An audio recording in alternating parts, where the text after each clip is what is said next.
Here's how to fix Android Auto if it's not working.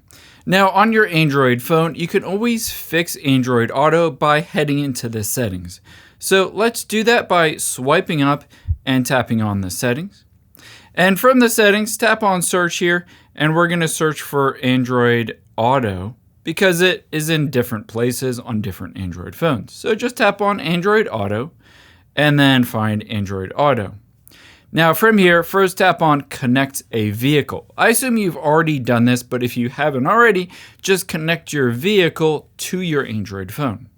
After you've done that, let's tap the back arrow and tap Start Android Auto automatically. Make sure to set this to always if you always want to initiate Android Auto, and turn on Start Android Auto while locked. After you've done that, let's tap the back arrow back and go back to the beginning of your settings. Just scroll down and tap on Apps at the bottom. And from the Apps section, find again Android Auto. Now from here, all we need to do is scroll down. First, we're going to tap on Force Stop and hit OK. Then we're going to tap on Storage, and we're going to clear the cache and then clear the data. After we've done that, it's super important to go back out here and then go to the top and tap on Permissions.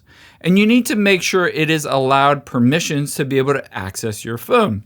For instance, location or microphone or your SMS text messages. If any of these are set to don't allow, just switch them to allow. Now after you've done that, make sure also to go back out here and tap on Notifications and make sure that is turned on as well. After you've done all that, close out of everything, and I would highly recommend swiping down from the top right.